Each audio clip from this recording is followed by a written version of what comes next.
Esto, chan. Bacán. ¿Está grabando, parece? Bueno, Sí.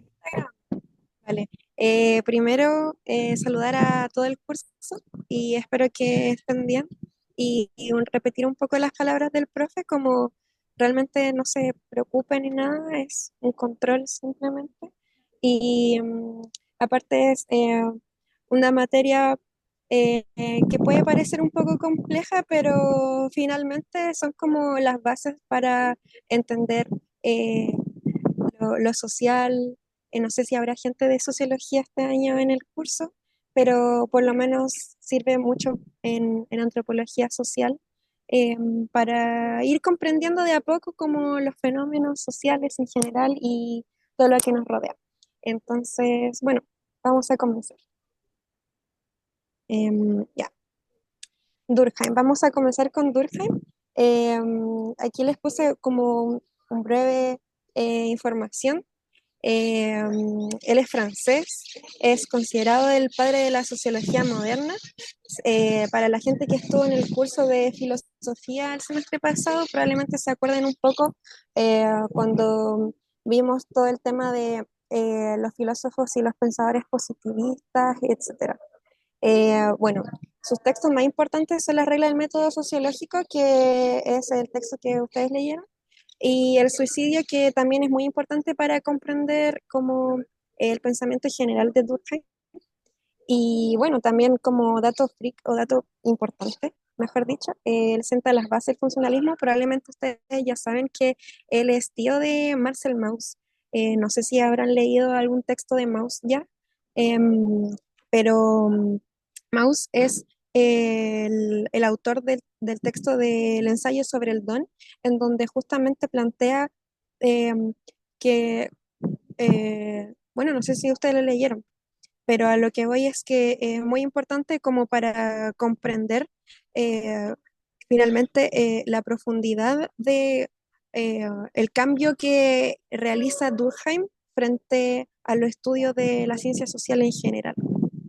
Como bien le estoy diciendo, por ejemplo, Mauss es antropólogo, Durkheim es sociólogo, pero claro, toda su obra se traspasa a todas las ciencias sociales. A ver, dice Juan, sí, para PFA2 leímos un libro de Gauss y Durkheim, que era de clasificaciones primitivas. Ya, buenísimo, entonces no están tan perdidos. Bacán. Y bueno, también recalcar que Durkheim probablemente lo vayan a repasar muchas veces en el resto de la carrera, especialmente si van a asociar. En fin, continuamos. Ya.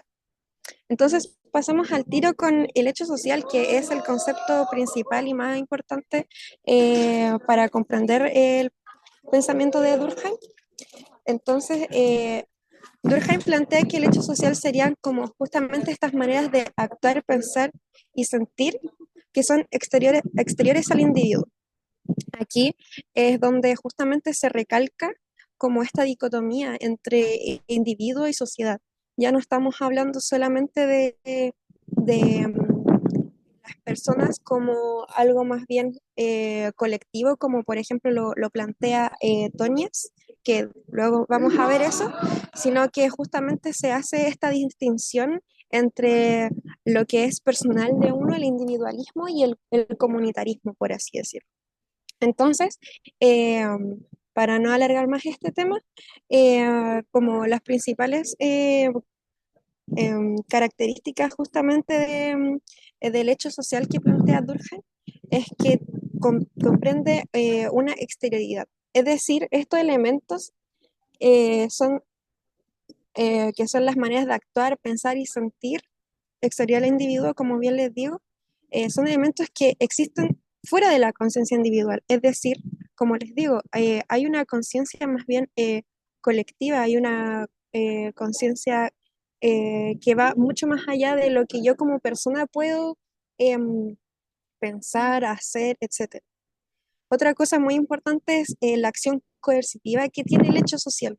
Esto refiere a que se impone frente al individuo, para que el individuo se adapte justamente a esta coerción, condicionando el comportamiento de las personas. No sé si en PFA 2 también ya habrán leído algo sobre cómo la cohesión social, porque si no me equivoco, como la primera pregunta que por lo menos yo tuve que hacer era justamente analizar como la cohesión social que, por ejemplo, existe en el fenómeno del fútbol, como en el partido de fútbol, en donde muchas personas se unen como por una misma causa, por así decirlo. Eso justamente es lo que implica la cohesión social. No sé si el profe como puede ir añadiendo también más cosas, pero bueno, en tercer lugar, y otra cosa súper importante es como la generalidad.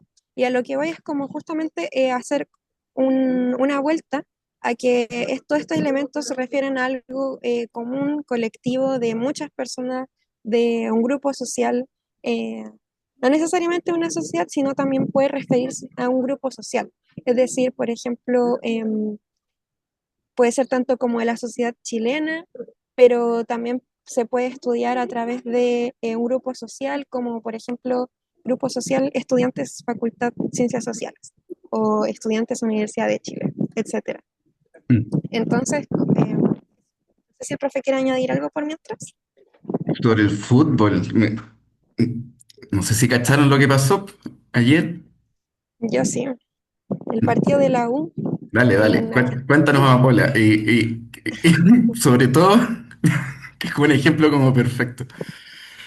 Sí, es que, bueno, yo me acuerdo porque eh, el profesor Isla como que, uy, hace mucho viento, Sí, sí, va a eh, aparecer mucho.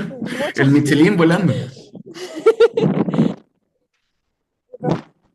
Justamente le puso mucho énfasis al fenómeno fútbol porque, claro, ejemplifica muy bien.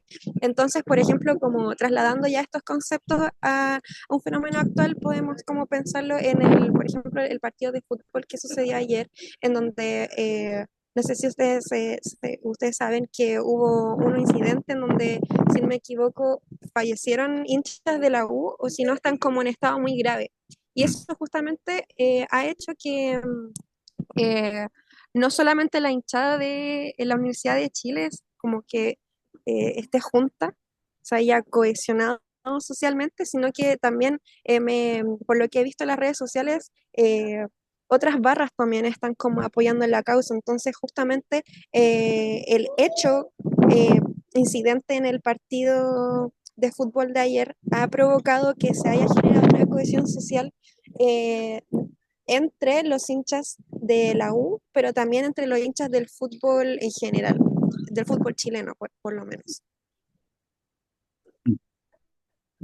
sí. No, En las sí, protestas estoy por ahí, igual. también había, en las consignas feministas, hay otra expresión que la hemos ocupado antes. Cuando tocan a una, tocan a todas.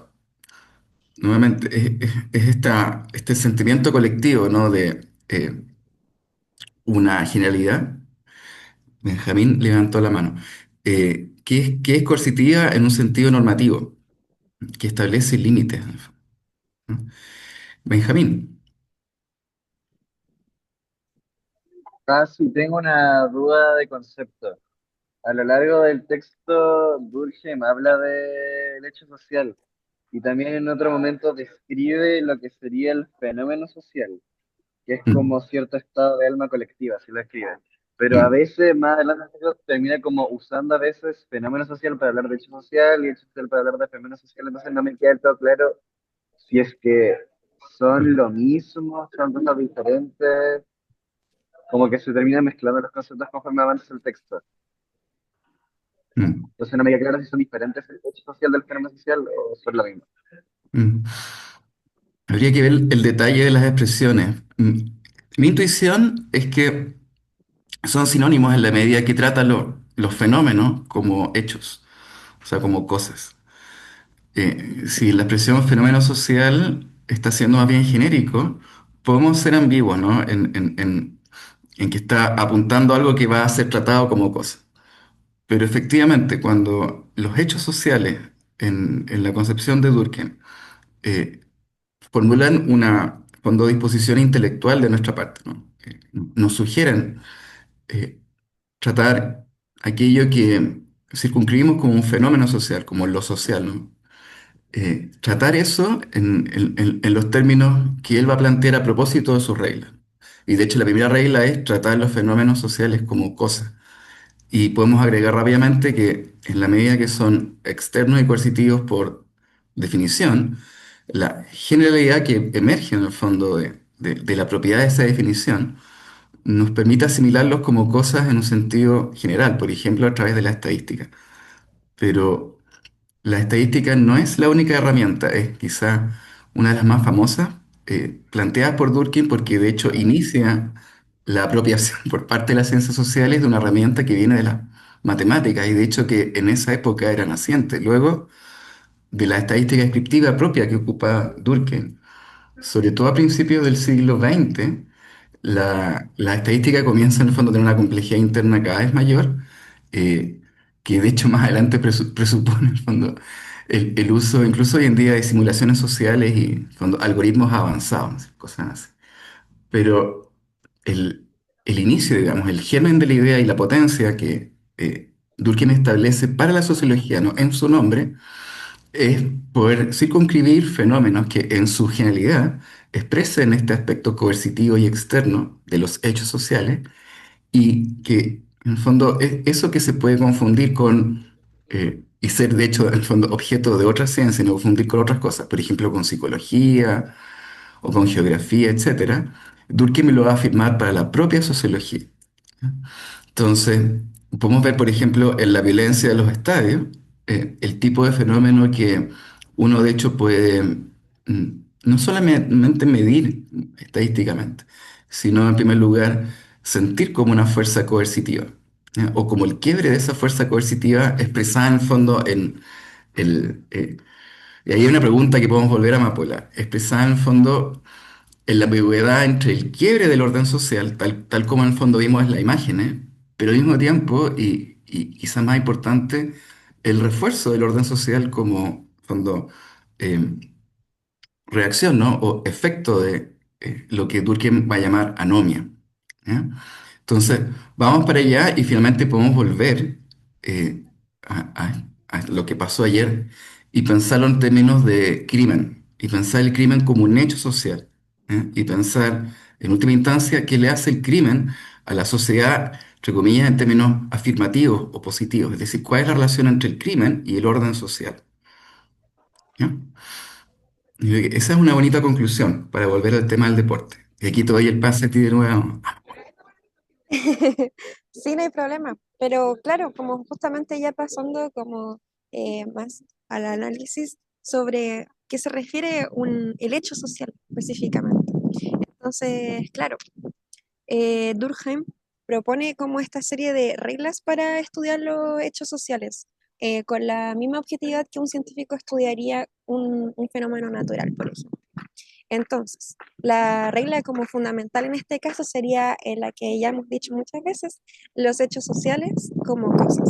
Eh, Esto no significa que sean como objetos físicos, sino que el investigador, es decir, el sociólogo, antropólogo social, debe abordarlos con la actitud mental de un científico, por así decirlo.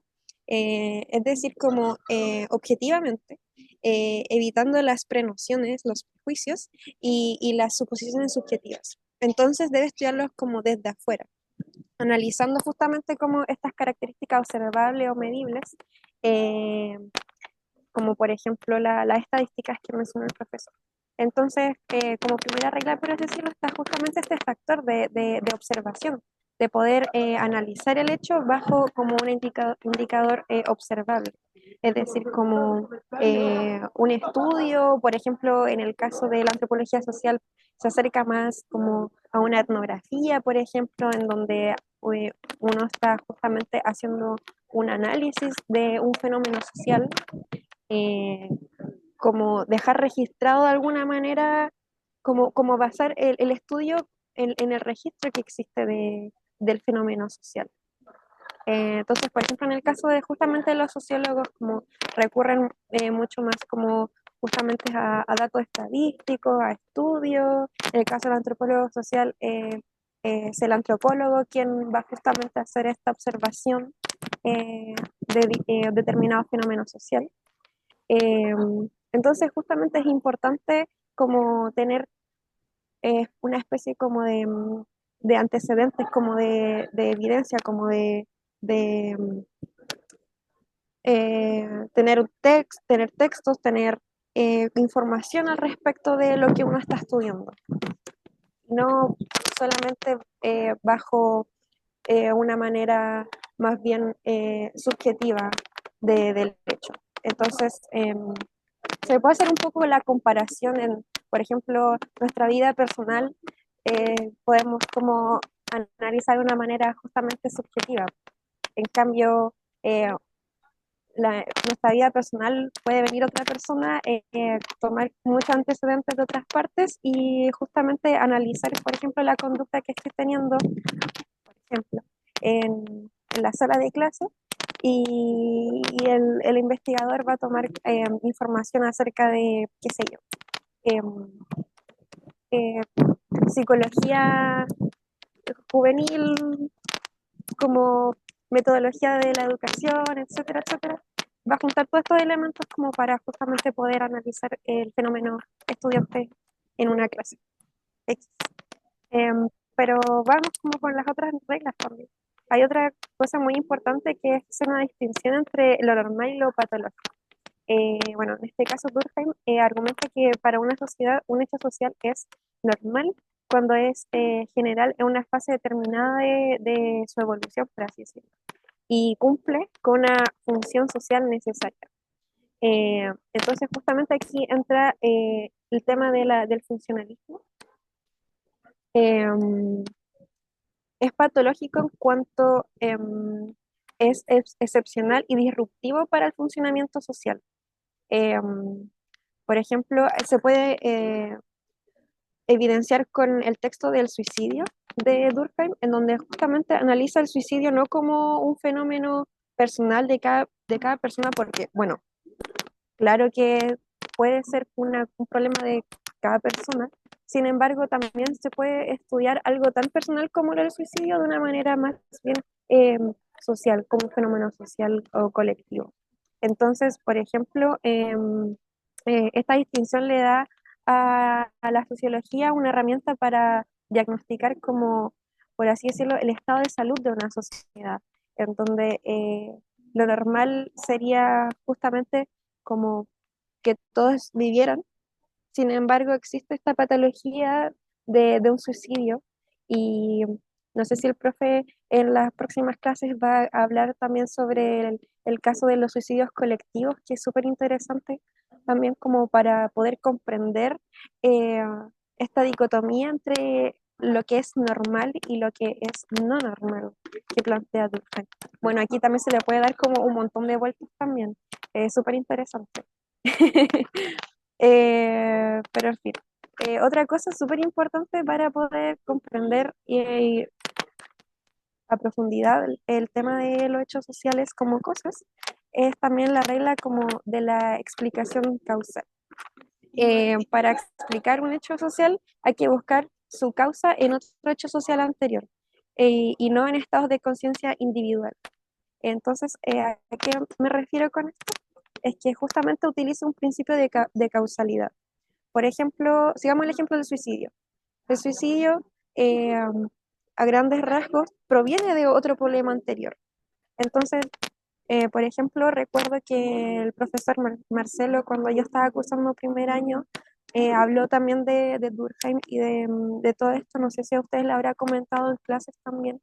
Em, por ejemplo, analizar los suicidios colectivos que hubo para la crisis económica y financiera eh, del siglo, o sea, de los años 20 del siglo pasado, donde justamente hubo casos como de un suicidio más bien colectivo, en donde estaban sucediendo muchas cosas. Entonces, siguiendo esa lógica, la causa de este suicidio colectivo es justamente eh, la depresión económica, como la crisis financiera y económica que estaban pasando muchas personas. Entonces, seguir como este patrón como cronológico, es decir, como temporal, como eh, plantear que justamente los fenómenos no se dan como por de la nada, sino que se dan porque existe algo anteriormente. Esto es súper importante para comprender. a grandes rasgos como todo el estudio de las ciencias sociales, porque bueno, para nosotros quizás todas estas cosas que estamos diciendo pueden ser como muy obvias. Sin embargo, en su época y como justamente para plantear las ciencias sociales como ciencias y no como mera especulación, como se pensaba anteriormente o se tenía como eh, interpretado anteriormente, antes de estos sociólogos importantes como Durkheim o Montañez. Eh, es importante como justamente plantear cuáles son los fundamentos de cómo nosotros podemos entender los fenómenos sociales. Ya como para ir con la última regla, es justamente la regla de la estructura social y la función. Durkheim también introduce estos conceptos de causa y función. Aquí seguimos con el tema del funcionalismo. Y la causa, como bien les dije, sería el origen del hecho social. Sin embargo, la función es el papel que cumple este hecho social en el mantenimiento del orden y la estabilidad, por así decirlo, como la consecuencia útil para el sistema social en general. Entonces, por ejemplo, la causa del castigo penal puede ser la indignación colectiva, pero su función es reforzar la solidaridad social y reafirmar de alguna forma como los valores comunes. Eh, no sé si el profe cómo puede agregar algo más a esto. Sí, que el profe se da en la volada y empieza a adelantar materia. Total, por ejemplo, ¿no? Podemos tomar los suicidios, pero también el otro extremo, en el fondo, como el éxtasis, ¿no? Incluso en lugares donde uno eh, encuentra ambas cosas, por ejemplo, el Estado Nacional con sus historias, ¿no? El éxtasis y el horror de la convivencia humana. Entonces, si nos vamos a los sentimientos de efervescencia en un estadio, podemos sentir ambos tipos de conciencia. Nos sentimos sobre todo nuestra conciencia individual, nuestra propia individualidad, si les ha pasado, ¿no? Que uno en la masa, si entrando al estadio, o qué sé yo, en la hora punta del metro, y y uno siente la pérdida de control sobre el cuerpo, porque en el fondo la masa te aprieta y tienes que moverte, ¿no? Y en el fondo esa capacidad y ese gobierno que tenemos de nosotros mismos y de ser uno mismo se reduce. Y por contraste, en el fondo, sentimos esta presión externa y coercitiva en la frontera de nuestra conciencia individual de forma vívida. Y hay gente que en el fondo reacciona, o sea, por ejemplo, nos estresamos, hay gente que se desespera, etc. Y después está el otro extremo, en la misma situación, digamos, más adelante, cuando ya está el concierto, y nuevamente la gente está en la masa, y llega la canción, y empieza el coro, y hay una suerte de disolución de la conciencia individual, en una suerte nuevamente de movimiento de un cuerpo colectivo. Y cuando uno ve en esas expresiones de efervescencia, a veces las personas no parecen sí mismas. O sea, expresiones de catarsis, llanto, desfigurado así, y sin vergüenza, al contrario. Ese es el espacio para. Entonces, estas viñetas dan pie a pensar la relación que existe entre el orden y el desorden social. Y por tanto, la causa y función de lo que podemos llamar en un extremo crimen, por ejemplo, o patología en general, y en el otro extremo podemos llamar potencialidad de cambio. Se van a dar cuenta que el ingrediente que explica el cambio social en Durkheim es la proporción de la diferencia, de lo que es divergente. Cuando en el fondo en ciertas sociedades hay baja divergencia, la bola está hablando al aire, hay baja divergencia. Eh, la Espérame, norma profe, disculpe, es que me están echando de acá la están porque hay echando. mucho viento. Sí, espérame un poquito. ¿Vieron el viento? Bueno, entonces cuando hay una proporción de desorden que, eh, entre comillas, está circunscrita a cierta organización social, como un estadio, por ejemplo, o incluso una marcha, podemos encontrar que la reacción del orden social frente al desorden eh, hace del desorden no solamente, digamos, la causa del orden, ¿eh? Porque el orden en el fondo llega por reacción frente a lo que se presupone como desorden, sino que su función es también la mantención del orden social. ¿Eh? Dicho en sencillo, requerimos crimen para que exista la sociedad. Es un elemento inherente ahí, en todas sus formas y en todas sus épocas. Y al revés, cuando la proporción de lo que es divergente o anónimo, en el balance, digamos, frente a lo que es normal, cuando la proporción entre lo normal y lo patológico se inclina hacia lo patológico, lo que una sociedad experimenta en términos de efervescencia es la potencia del cambio, como pasó en las manifestaciones.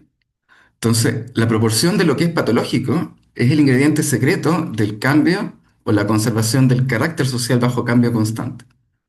¿Mm? Y vamos a volver a eso. ¿Ok? Pero es bien bonito como lo explica Durkheim, porque en el fondo, en vez de, eh, incluso con la expresión patológico, que es tan negativa, en vez de en el fondo tratar de desterrar, digamos, lo anómico, lo patológico, lo desordenado, eh, lo criminal, etcétera, eh, a el terreno que está más allá del orden social, de hecho lo pone en el centro, lo pone en su corazón. En tanto, el orden social en el fondo es el abrazo de la masa que reacciona en función de este germen, digamos, de potencial de creación de orden frente a su contraste por el desorden. Y por tanto, orden y desorden social son términos relativos. En la medida donde hay orden en una sociedad, hay proporcionalmente un desorden. Van de la mano, son dos caras de la misma moneda que llamamos organización. ¿Eh? Amapola sigue donde no sé dónde la lleva el viento. Eh, Voy a seguir utilizando elementos de la diapositiva que nos dejó. ¿Ya? Entonces, la comprensión cronológica es nuevamente una forma de apelar objetivamente a los hechos sociales en términos de tratar de entenderlos en su exterioridad temporal, es decir, comparativamente en distintas épocas. ¿Ya? Y comparar entre épocas, por ejemplo, la proporción entre lo que es normal y lo que es patológico. Y entender las razones por las cuales lo que en una época era patológico, ¿no? Paulatinamente y a veces saltos cualitativos violentos, se transmuta en una nueva normalidad y viceversa. ¿No? Por tanto, la conexión entre la causalidad y claramente la comprensión cronológica del orden social es una llave directa de análisis a la distinción del cambio a propósito del contraste entre lo normal y lo patológico. ¿No? La distinción en el cuadro de la izquierda arriba, creo que ya lo mencionamos. La distinción, para ser empírico, ¿no? Tiene que ser una sintonía, digamos, una suerte de ajuste metodológico en términos científicos entre los datos, ¿no? Y los conceptos. Por lo tanto, entre los métodos que proporcionan datos o con los cuales trabajamos los datos y los conceptos a través de los cuales en el fondo interpretamos analíticamente esos datos. ¿Mm? Las fuentes de datos que son empíricos para Durkheim no son solamente matemáticos, ¿mm? No son solamente en el fondo datos numéricos que podemos interpretar bajo operaciones matemáticas, ¿eh? Sino también pueden ser perfectamente datos históricos, ¿eh? Lo importante en el fondo es que el dato, sea un material, si ustedes quieren, para comparar, ¿eh? Para que la técnica, en el fondo, que funda el análisis sociológico, nazca de la comparación. Y que la comparación de los datos pueda estar informada, en el fondo, de conceptos, ¿eh? Que se ajusten al dato y no al revés, como lo hizo Comte, ¿se acuerdan? Comte, en el fondo, su gran pecado fue ajustar la teoría, perdón, los datos a la teoría y, de alguna forma, hacer de los datos serviles, sirvientes de la teoría. Que lo contrario a una pretensión empírica. Si uno quiere ser empírico, quien tiene que ser servil es uno a la realidad. Y no ajustar la realidad a uno, sino uno a la realidad. Y por tanto, en el fondo, ajustar nuestras teorías, a los datos que la realidad proporciona. Y por tanto, si el dato es histórico, la interpretación tiene que ser un ejercicio racional, lógico, coherente y adecuado, y en el fondo aplicado a esos datos, constreñido por esos datos, y no al revés. Entonces, en ese sentido, los datos son indicadores observables, ¿no? Porque de alguna forma resisten a nuestras ideas, ¿no? De nuevo, lo empírico es duradero, es duro, Y esa dureza de lo empírico se expresa muchas veces como destrucción de nuestro exceso de subjetividad, de nuestras interpretaciones, de nuestros errores de interpretación, de nuestros conceptos, ¿no es cierto? Y sus presupuestos. Entonces, la realidad, en el fondo, cuando es objetiva, es porque tenemos nosotros la disposición a ser de alguna forma criticados por ella, o al menos tener que ajustarnos, en el fondo, a lo que es crítico a propósito del dato que proporciona. Ya, ahí creo que dije un poquito de los cuatro cuadrantes en función de la definición de los hechos sociales. Ah, pues, así. Dale nomás. Sí, está súper bien. Sí, como para ya ir cerrando como Durkheim, coloqué otros conceptos que son súper importantes para comprender justamente eh, teoría. Y en primer lugar está justamente la conciencia colectiva, que correspondería como a este conjunto de creencias, sentimientos, normas, reglas comunes a los miembros de una sociedad, una fuerza independiente y de alguna manera como superior a las conciencias individuales y asimismo en la base de los hechos sociales. Eh, Funciona justamente como esta como dispositivo como imaginario de alguna manera, que obviamente se puede interpretar de manera física. Sin embargo, correspondería como, como bien les digo, como este imaginario que une como a una sociedad, a un grupo social. Por ejemplo, eh, llevándolo como algo más específico, puedo pensar ahora en, en la identidad de un país. Identidad es un concepto que hemos estado discutiendo mucho en social este semestre, pero justamente correspondería a esta especie de cosa invisible que une como a todas las personas de un territorio. En este caso podemos pensar como eh, la identidad chilena como esta conciencia colectiva, algo que va más allá de nosotros, sino que permea en cada persona de un grupo social. Pero por otro lado también está la anomia y este es un concepto súper importante para comprender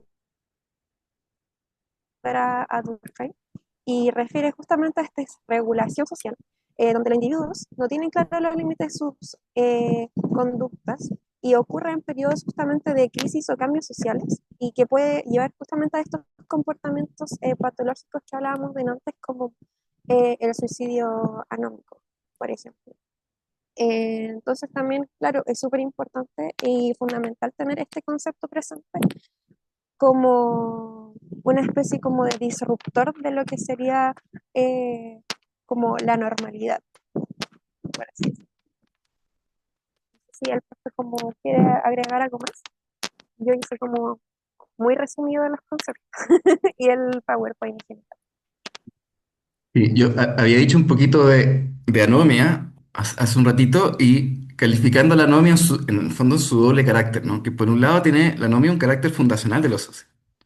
O sea, no existe orden social con sus límites normativos y con los, en fondo, vectores o valores de esos límites en función de las creencias, ¿no?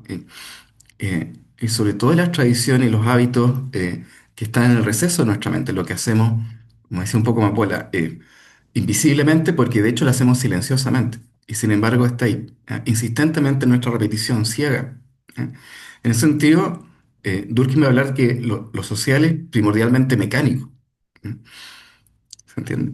Y que de hecho los saltos evolutivos que estamos experimentando nosotros hasta hoy, eh, haciendo eco también un poquito de la estética de la ilustración, ¿no?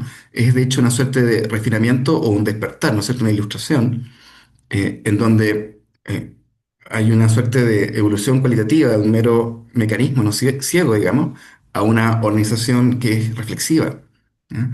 Y cuya, cuando el capitán de la reflexión, digamos, el vector orientador de la reflexión, el gobierno de la mentalidad reflexiva, digamos, moderna, sea la razón. ¿Ya? Entonces, se fijan por un lado la anomia y en general la divergencia del orden social es su fundamento. Porque sin divergencia no hay reacción de organización y no hay en el fondo coerción o necesidad de coerción del orden. De manera que la anomia es la justificación del orden social. Y por tanto, sin anomia, no hay sociedad. ¿Entiendes? No hay necesidad de sociedad. ¿Para qué? Así es, ahí sigue como el principio de causalidad. Ujú. Y por otro lado, la anomia tiene un carácter consecuente en el sentido de que es consecuente a su proporción con respecto a lo que es normal. Cuando la proporción de la anomia a lo que es normal, o sea, lo que es patológico y lo que es normal, ¿ya? La proporción es baja o es alta en favor de de lo normal, digamos, y es baja en desfavor de la anomia, significa que las sociedades tienden a cierta regularidad, ¿no? Porque el control de la anomia permite en el fondo eh, cierto hábito de refuerzo. ¿Ya? Por ejemplo, los estadios son espacios controlados de anomia. El estadio moderno, incluyendo la ley de violencia de los estadios, son esfuerzos por poder darle a la sociedad espacios en donde la presión social, ¿no? Se pueda relajar. Y esos espacios son, de hecho, la justificación eh, en la vecindad misma del orden social. En los espacios donde más se permite el relajo de las normas es donde más policía aparece. Y de hecho uno se pregunta, ¿dónde está la policía ayer? No sé. ¿Por qué falló el espacio? ¿Por qué falla el estadio en función de que supuestamente está regulado para poder relajarnos? La anomia, pregunta Gaspar, es igual a lo patológico. En cierto sentido, sí, se pueden tomar como sinónimo. ¿Ya? Ahora, la noción de patología, ¿ya? Hace hincapié en, de nuevo, el aspecto anómico en función de la reacción de orden social. Entonces tiene un elemento negativo porque digamos, es la enfermedad que le da función al aparato inmunológico de la sociedad, ¿cierto? A su inmunidad. Y la inmunidad, en el fondo, es el fundamento de la comunidad. Sin inmunidad no hay comunidad, no hay forma de proteger en el fondo la unión de aquellos que se conjugan como uno, comunidad. Entonces, por un lado, claro, la anomia es patológica, pero por otro lado hay que tener sobre todo un ojo histórico para entender cómo lo que es patológico, ¿ya? Transmuta, ¿ya? Una anomia que es proporcional, digamos, a organizaciones donde está, entre comillas, bajo control. ¿Ya? A un desborde en donde lo que en una época fue enfermedad, en la siguiente se transforma en medicina. ¿Ya? Y un estallido en el fondo social, por ejemplo, es precisamente un espacio de transmutación, donde lo que antes era normal, digamos, ¿ya? La vida cotidiana, se patologiza y se expresa como en el fondo síntoma de que algo va mal en las protestas. ¿Ya? Y la pregunta de la sociedad, digamos, es tratar de entender hasta qué punto lo que se dice va mal está realmente mal para todos y no solamente para algunos. Por lo tanto, en el fondo, hasta qué punto podemos reformar el malestar, ¿ya? Y impedir que la sociedad entre a un estado de efervescencia que favorezca en el fondo una revolución o una síntesis de un nuevo cambio, de un cambio en la forma en que cambian las cosas. Entonces, la noción de conciencia colectiva es muy hermana, porque en el fondo la conciencia colectiva está, digamos, tiene como pega exclusiva, está totalmente enfocada en el contraste entre lo que es anómico, entre lo que es normal y patológico, es anómico y no. Sobre todo porque en el fondo la conciencia colectiva hace ese contraste. Este, patologías sociales ahí en un ejemplo de anomia. Excelente. Entonces, en el fondo, cuando pensamos colectivamente, ¿no?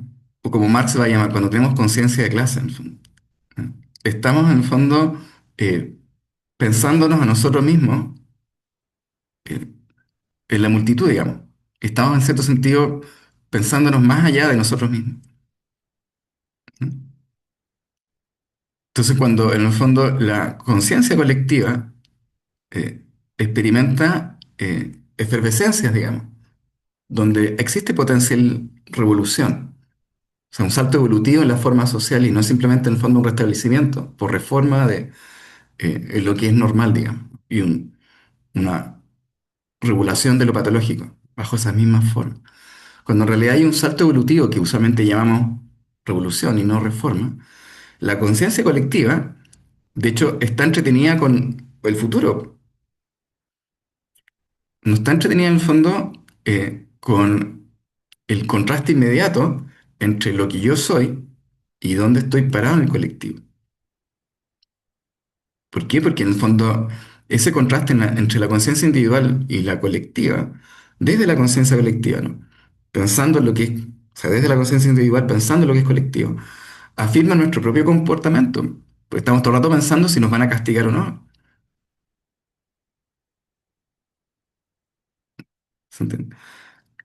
Entonces, la conciencia colectiva, que es la castigadora, eh, refuerza la conciencia individual que no quiere ser castigada. Pero cuando se pierde el miedo al castigo, y de hecho cuando uno en cierto sentido queda atrapado por la misma violencia, ¿no? que uno provoca como en los estadios, y te desnudan, te pegan, te matan, en esa efervescencia, hay espacios en el fondo de dejar ir el cuerpo propio, digamos, ¿no? Y ponerlo a disposición de la creación del futuro. Entonces, eh, la noción de conciencia de clase en Marx es muy similar, es muy, muy similar. ¿Eh?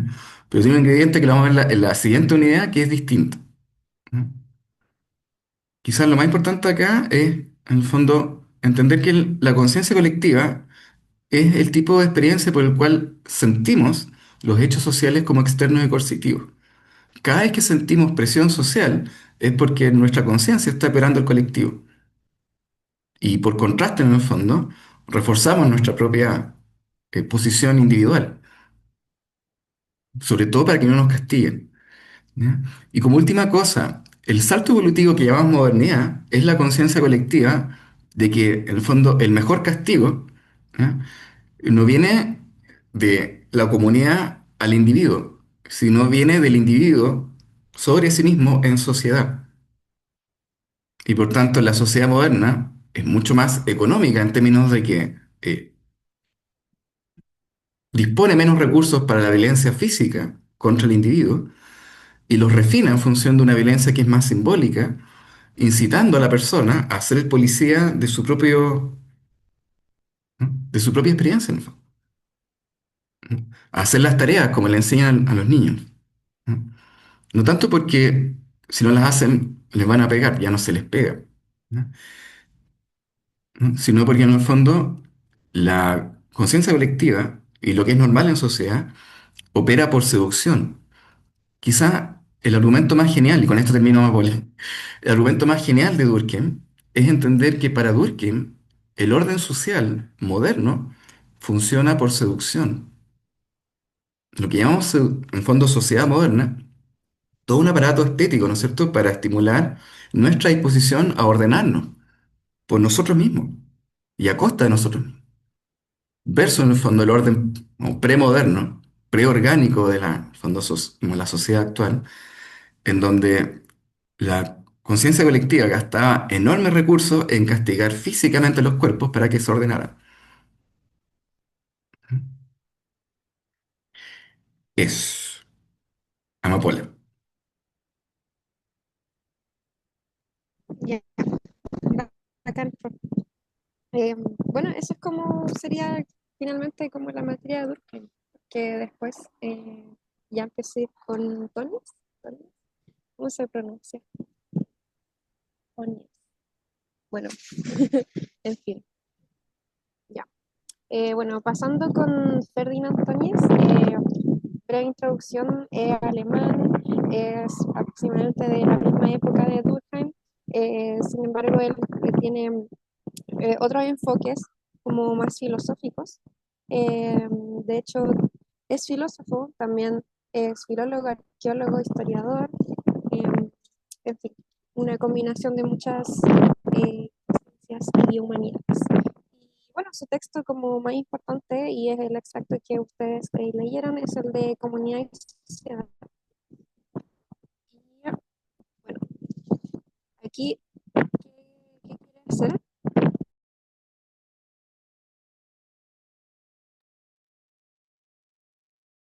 Es que después un concepto que va a retomar Weber, eh, que representan dos formas de organización social y épocas históricas, pero en fin de comprender justamente esta transición de una sociedad más bien tradicional a una moderna. Es decir, también contextualizándonos en un momento en el de la sociedad que conocemos hoy en día. Entonces, aquí se ve como un cuadro comparativo, como de lo que sería comunidad y sociedad según Antonius. Y claro, los dos estarían como basados principalmente en una voluntad de diferentes naturales. En primer lugar, en la comunidad estaría esta voluntad orgánica que nace del ser completo de la persona y se basa justamente en este sentido como de pertenecer a, a una comunidad, más bien como en las relaciones personales. Como bien digo, aquí segundo punto en comunidad, las relaciones son fin en sí mismo, entonces se valoran por lo que son. Es decir, se concibe la relación sentido de comunidad de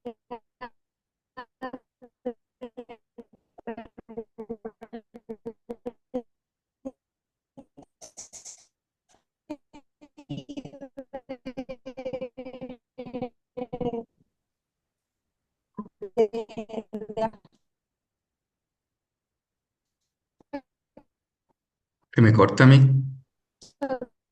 entre personas.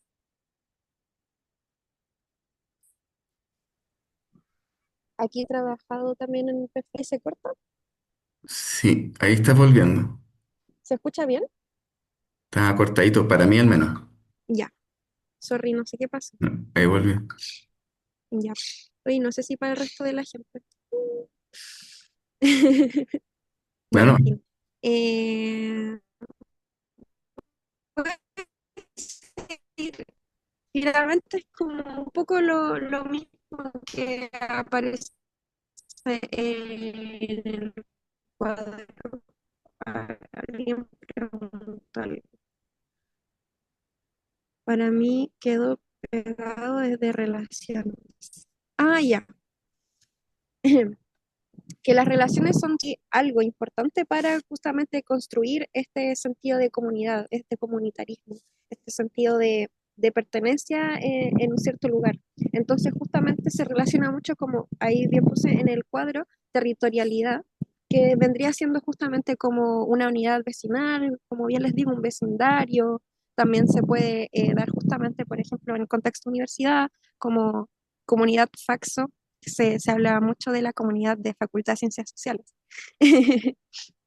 Eh, pero como por el contraste estaría justamente lo que vendría siendo la sociedad, que estaría fundamentada justamente en esta voluntad racional, en donde el individuo actúa bajo lógicas deliberadas instrumentales, es decir, el individuo tiene cierto tipo de agencia que va mucho más allá de lo que es en su propio lugar, sino que puede permear en algo mucho más grande, mucho más allá.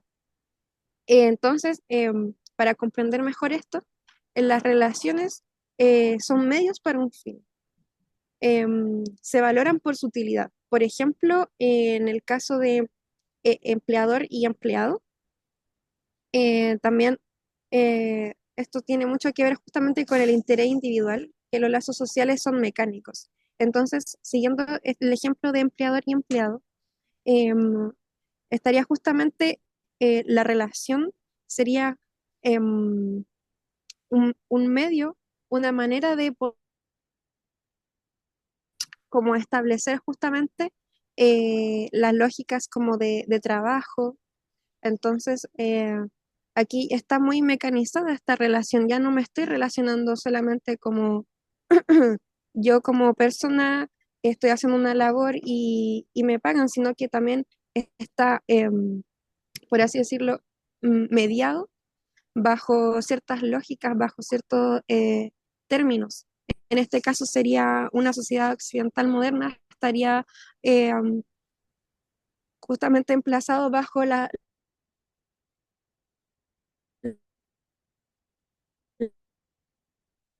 las lógicas de dinero, de poder, etcétera. Entonces, eso sería como las principales diferencias entre lo que Tony...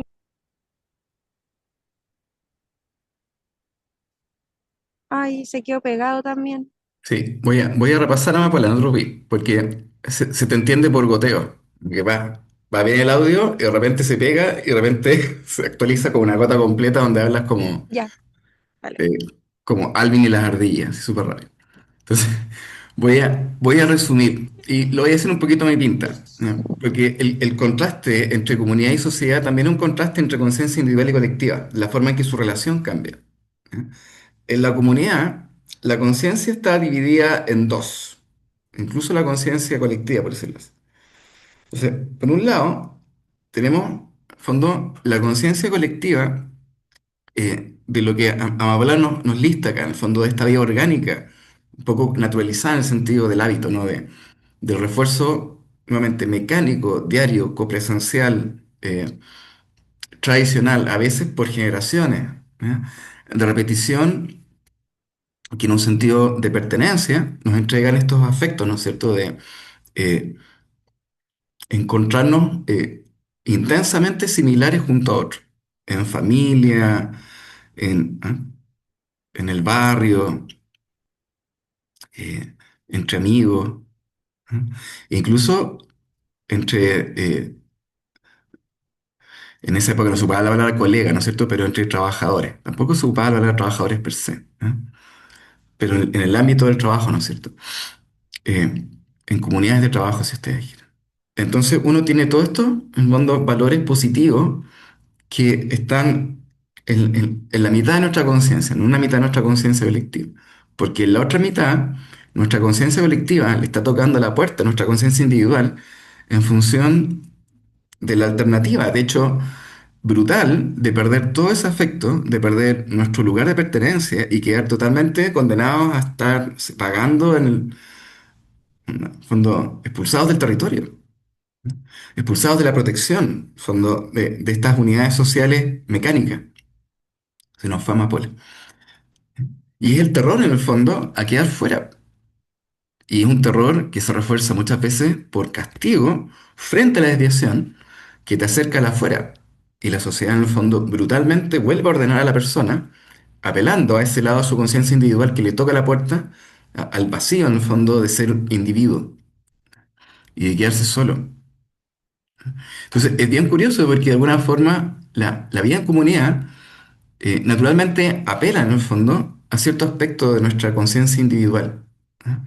Que le teme al elemento castigador de la conciencia colectiva y que por contraste, ¿ah? Cuando nos portamos bien, en regalo, como decía Marcel Mauss, eh, nos entrega en el fondo toda esta comunidad afectiva, ¿no es cierto? Todos estos valores positivos. Y a esa forma de vida, a esa solidaridad mecánica que le llama Durkheim, ¿no es cierto? Esta vida en comunidad premoderna, ¿eh? Le ocurre algo, ¿eh? Hay una crisis en el fondo, y esa crisis se llama modernidad. Y la crisis nace, yo traté de explicar antes, por la proporción de sentimientos colectivos e individuales, ¿eh?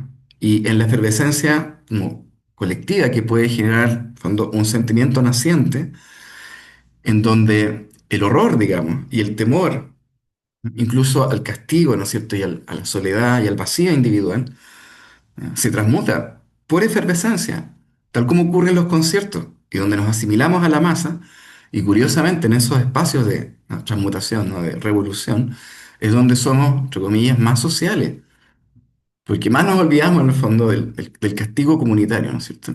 Y hay un fondo, un espacio, como decía Gaspar, entre el orden y el caos, ¿cierto? ¿Ya? Y a veces, en proporción de lo que es anómico y lo que es normal, digamos, patológico, ¿eh? O lo que es el presente y lo que es el futuro, si ustedes quieren, a veces, en el fondo, ¿ya? La balanza se inclina, como pasó en Chile, de vuelta a la normalidad subyacente, ¿no? Regular, e institucionalizada, digamos. Y a veces hay una subversión, ¿no? Por mera proporción, en el fondo, de anomia, ¿no? De patología, donde la proporción de lo que es patológico o divergente supera, ¿ya? A la tradición de lo que antes era normal, ¿no? Y en esos espacios, en el fondo, hay cambio social en términos de la potencia en donde lo que antes era caos, por ejemplo, transmuta en orden y viceversa, ¿no? Son momentos extraños. De hecho, son aquellos que forjan nuevas épocas, ¿no? Y nuevas sociedades, ¿no? Entre ellas nuestra sociedad moderna, nuestra época moderna, ¿no? Y en este sentido, Tönnies y Durkheim están muy, muy de la mano. De hecho, con los lentes negros, ¿eh? Tienen toda razón en ponérselos porque, se fijan, están iniciando el argumento funcional, ¿eh?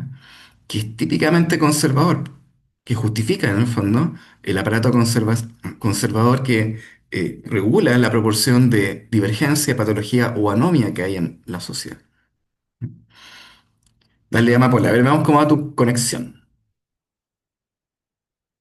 Ya, ojalá no se me vaya el internet ahora. Pero también como para ir cerrando un poco con Tonis. Y bueno, lo que pude como investigar acerca de él es que justamente Tonies y para Tony es justamente esta transformación de comunidad a sociedad implica justamente una pérdida progresiva de los valores como elementales de lo que sería como el ser humano, es decir, como las relaciones sociales más bien personales y claro, justamente estas problemáticas se transmutan a otras em, fenómenos que estamos viviendo ahora mismo, por ejemplo, como la alienación, el materialismo, como bien puse en el PowerPoint. Y esto él lo ve como algo negativo, ya que justamente se pierden estos elementos que nos hacen como caracterizarnos como seres humanos, eh, em, transformando como en meros como dispositivos de eh, como por así decirlo, mecánicos para poder hacer funcionar el sistema en el que se basan las lógicas occidentalistas modernas. Entonces, claro, este tipo como que no alaba mucho como el progreso que se está viviendo en la época de industrialización, em, etcétera, sino que justamente hace un punto muy importante en ver justamente qué tan bien es este progreso, este desarrollo, este camino que estamos siguiendo como sociedad, obviamente occidental. Es importante tener eso claro. Mm. Y como ligándolo como con Durkheim, justamente Durkheim toma los conceptos de Tönnies como de solidaridad mecánica y la solidaridad orgánica, que proviene justamente de la organicidad que caracteriza como a la comunidad y a la mecánica que caracterizaría como a la sociedad. Entonces, claro, establece como de dicotomías, aquí lo tengo, haciendo como un análisis comparativo también de estos dos autores. En primer lugar, tendríamos como desencajar, claro, justamente ambos analizan la modernidad como un cambio profundo, es decir, una transformación sin precedentes, y justamente les tocó vivir este proceso de transformación social muy, muy importante que es el que ha dado paso a la sociedad que conocemos hoy en día. Y claro, como bien le estaba diciendo, ambos plantean dicotomías para poder comprenderlo. En el caso de Tony sería comunidad y sociedad, pero para Durkheim sería lo social y lo no social. Hace, como bien les decía al principio, esta distinción entre lo que es social y lo que es individual. Y ya pasando con las diferencias, eh, como bien les decía, Durkheim es más bien optimista y, y pone a la sociología como una pieza clave para poder entender estas transformaciones y de alguna manera como curar los males sociales gracias a las ciencias sociales. Es decir, las ciencias sociales como un dispositivo para poder comprender, analizar y hacer algo como por la sociedad. Por otro lado, Tony es más bien como pesimista y, como bien les decía, observa la sociedad como una pérdida de lo auténtico de lo humano.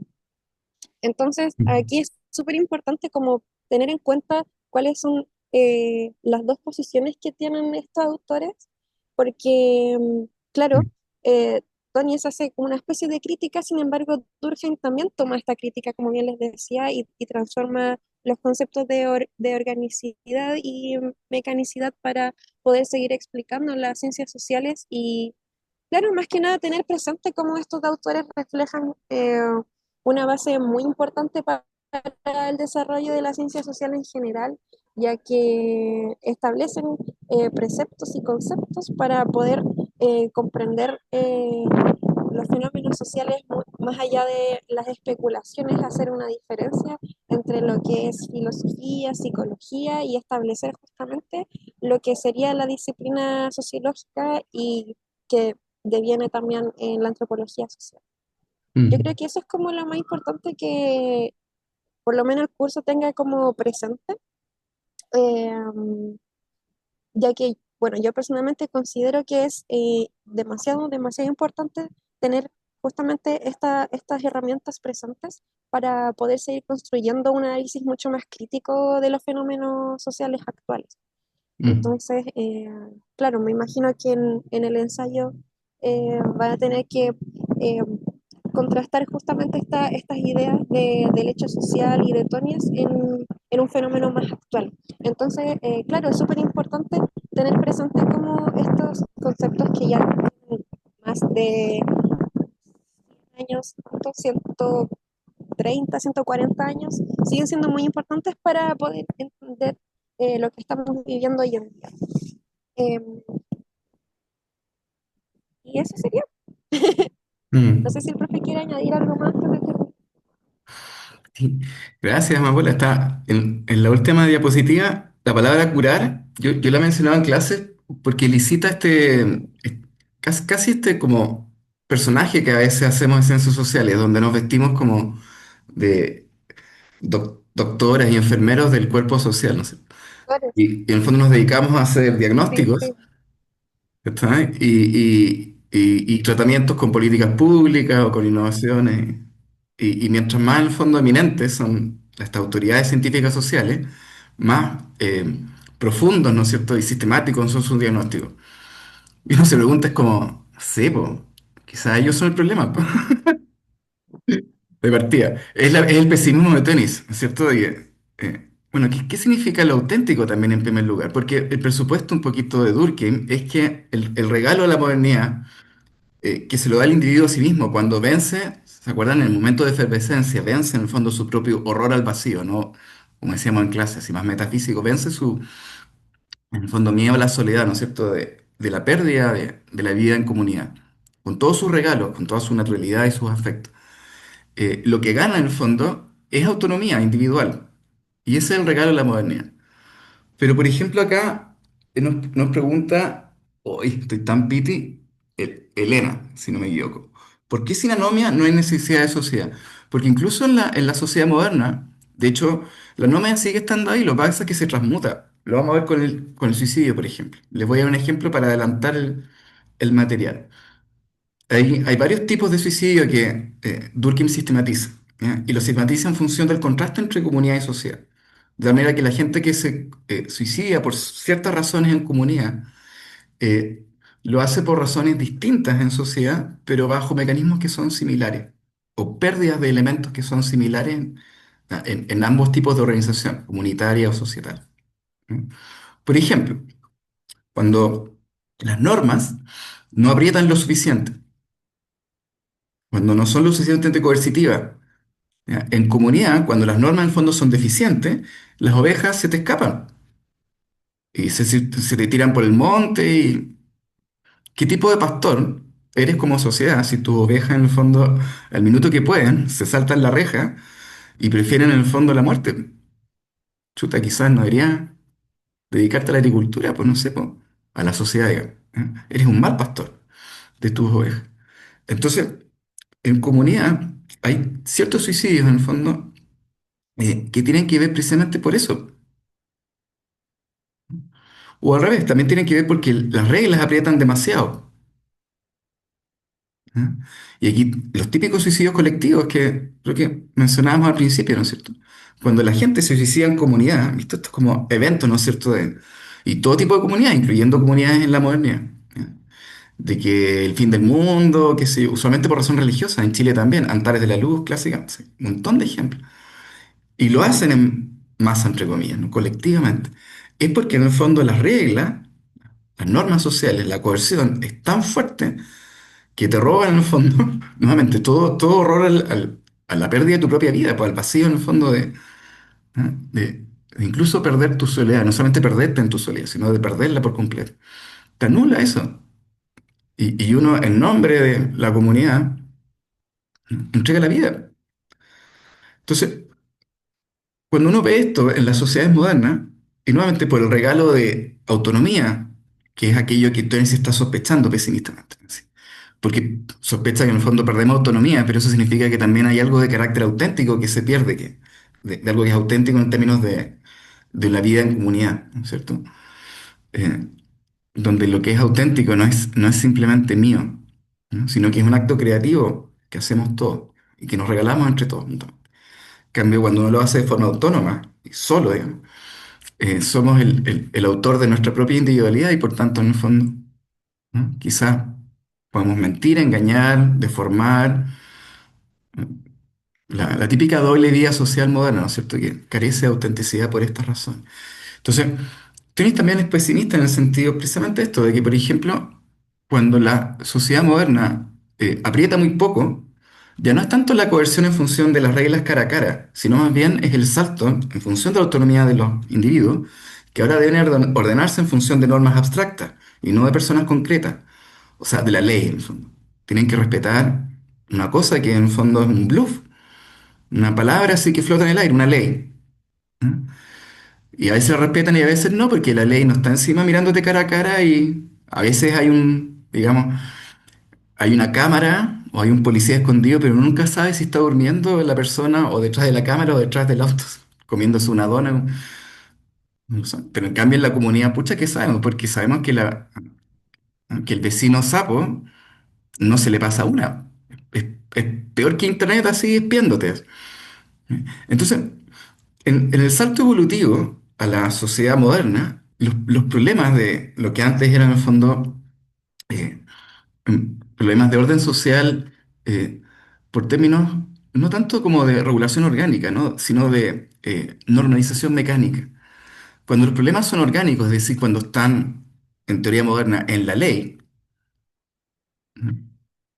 eh, y en particular cuando los problemas legales, en el fondo, impiden que el abrazo de la sociedad nos proteja a todos, el tipo de suicidio es terrible.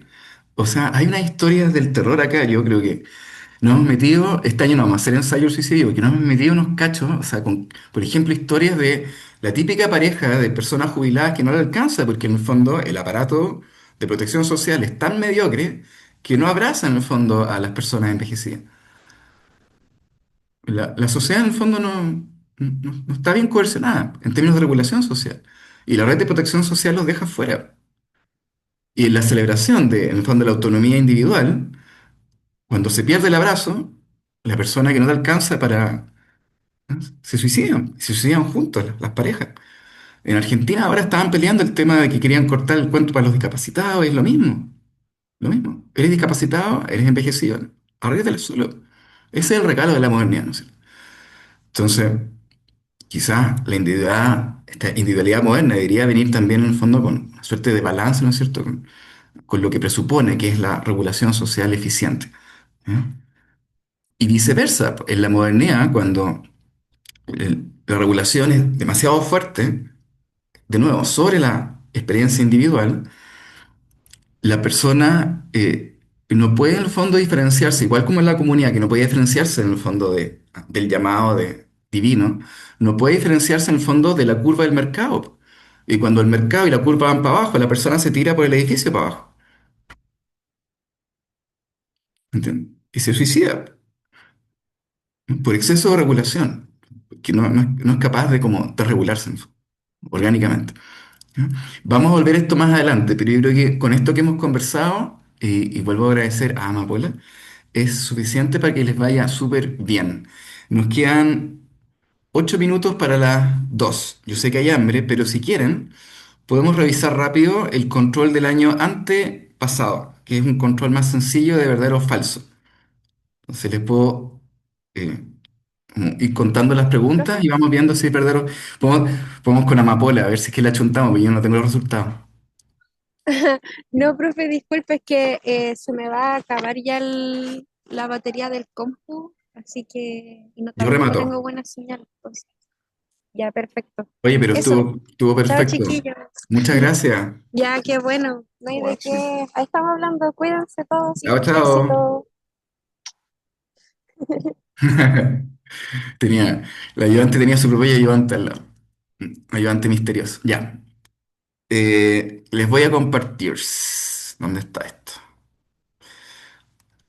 Mm, mm, acá. Compartir. ¿Será este?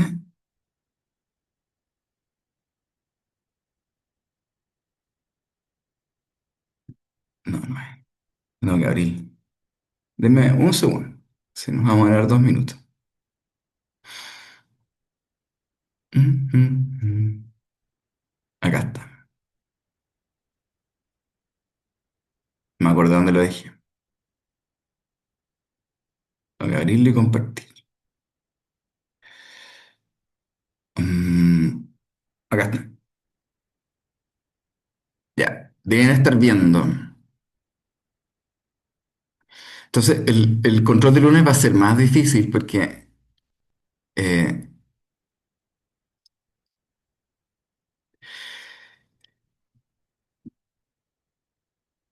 va a ser más difícil porque en esta en realidad le fue a todos tan bien. Este fue un regalo y se dan cuenta porque por lo que hemos conversado está muy fácil. ¿Ya? Lo del lunes no va a estar mucho más difíciles, pero en el fondo las preguntas van a ser en torno a los mismos temas con más opciones de alternativa, no solamente verdadero o falso.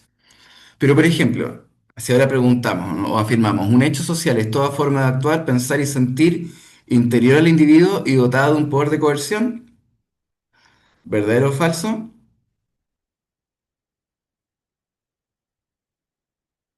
Es verdadero. ¿Eh? Si uno dice que el sentir es exterior, a eso nos referimos con la coerción.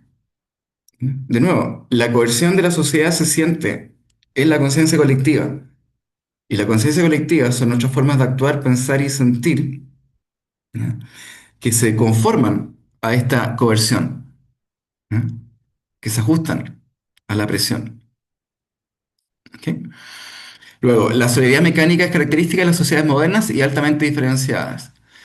Falso. Como decíamos hace un ratito, en el fondo, la solidaridad orgánica, ¿no es cierto? Las sociedades modernas son, en el fondo, aquellas altamente diferenciadas, ¿no es cierto? Y que lo orgánico en nuestras relaciones o en nuestras solidaridades tiene que ver con el ajuste a algo que es más abstracto que en las comunidades, ¿no? Que es la solidaridad mecánica. ¿Ya? Abstracto en el sentido que el, digamos, orden social en la comunidad es reforzado principalmente por copresencia, ¿ya? Y por insistencia en el tiempo de esa copresencia, ¿ya? Incluso, entre comillas, en ausencia, ¿ya? Por ejemplo, por respeto a los muertos, en el fondo, las tradiciones, ¿ya? Mientras que en la sociedad moderna, el aspecto orgánico, ¿no? Desde nuestras relaciones, ¿no? Nuestra solidaridad orgánica, tiene que ver con un ajuste a algo que no es copresencial. ¿No? Más bien, eh, está manifiestamente ausente, ¿no es cierto? Que es la ley, por ejemplo, ¿no es cierto? ¿No? Y en general las normas sociales, eh, que son más bien, dejan de ser tan tácitas y empiezan a ser más explícitas, ¿no? Están escritas acá, no fumar, no esto, no lo otro. Llenamos, en el fondo, la ciudad de carteles con, como el signo de los cazafantasmas, ¿no es cierto? No, no a los fantasmas, no al cigarro, no a... Y sería, yo me acuerdo que en Inglaterra, yo me peleaba cuando los ingleses se ponían así como que, en el fondo, como que en el fondo siempre mostraban el cartelito. Como dice, yo solamente estoy diciendo y mostraban el cartelito, ¿no es cierto? Mm. Y yo, y le respondía, pero ¿qué piensas tú, po? Y no estoy hablando con el cartel. Bueno, en fin. ¿Ya? Entonces, ojo que usualmente cuando hablamos de Durkheim, o incluso Tönnies en cierto sentido, cuando expresa cuestiones en términos de lo mecánico, ¿ya? Está hablando del hábito, ¿ya? Del hábito reforzado por la copresencia. Y cuando hablamos de lo orgánico o lo moderno, ¿ya? Estamos hablando de algo que es abstracto, ¿ok? Y que es lógico en el fondo, ¿ya? Que apela a la razón de la persona menos que a su emoción, por decirlo así. ¿Mm? De nuevo, porque lo mecánico apela en el fondo a una emoción de terror, de miedo, de castigo, mientras que lo orgánico apela en el fondo a una razón que promueva la autorregulación de la persona. ¿Ok? La 3 dice, la conciencia colectiva es un conjunto de creencias, valores compartidos que inhiben la cohesión social. De nuevo, es falso, contrario. Precisamente quienes promueven esas creencias y valores, la cohesión social. 4. Durkheim argumenta que la sociología debe ser tratada como una disciplina separada y distinta de la filosofía y la psicología. Esto lo hemos conversado y es verdadero. De hecho, toda la noción de hecho social tiene ese propósito, ¿no? De distinguir esos hechos de otros hechos psicológicos o de otras materias, ¿no? Filosóficas, etcétera. Durkheim no aborda en las reglas del método sociológico la desviación social y la anomia. Esto es falso. O sea, si leyeran, aunque sea 3 páginas, ya tienen esta buena. Durkheim argumenta que la sociología debe orientarse exclusivamente por el análisis histórico. ¿Ya? Esto es falso, la palabra exclusivamente hace esto falso, no exclusivamente. Ojo, el análisis histórico es importante en la medida que la historia trabaja con datos, si ustedes quieren. Y vamos a ver más adelante la bonita distinción que hace Max Weber en la unidad 4 entre sociología e historia. Una suerte como división del trabajo intelectual entre ambos, ¿no? Como cuando uno hace el trabajo de a dos, ya, lo mismo. Entonces aquí el problema es la palabra exclusivamente. Por lo tanto sería falsa. 7. Para Durkheim la sociología puede contribuir al bienestar social al abordar científicamente los problemas sociales. Esto es verdadero y fue lo que señaló Amápola al final, nuevamente. Con toda esta función de eh, casi médica en el fondo de la sociología, ¿no es cierto? De nuevo, porque tanto Durkheim como Spencer y de hecho Comte son herederos de un lenguaje positivista que eh, en su admiración, digamos, de las ciencias naturales, particularmente de la biología, tomó prestado, digamos, conceptos que en el fondo elicitan la sociedad como un organismo. ¿Ya? El propio concepto de evolución y cambio social, ¿ya? Está totalmente expresado en términos orgánicos, ¿no? La noción de función, ¿ya? Viene de ahí, en Durkheim. Ya, siendo las dos, yo creo que es suficiente. Espero que estén súper preparados ahora para el lunes, ¿ya? Eh, el lunes lo más probable es que hagamos el control luego de la pausa y quizás en el remate eh, eh, o sea, más cerca, digamos, de la una. ¿No? De todas formas, como siempre les invito a llegar a la hora, porque la introducción a la unidad 2 les va a servir también como una ayudantía. En el fondo vamos a volver a ver estos temas y los vamos a comentar más en extenso, ¿ya? Con más ejemplos y con el resto del curso. Así que De todas formas, les agradezco haber venido, haber sido cariñosos, amables con Amapola. ¿Ya? Eso. Y les mando más ratito el vínculo de la grabación. ¿Ya? Y ahí encuentran más materiales. Que tengan un buen fin de semana.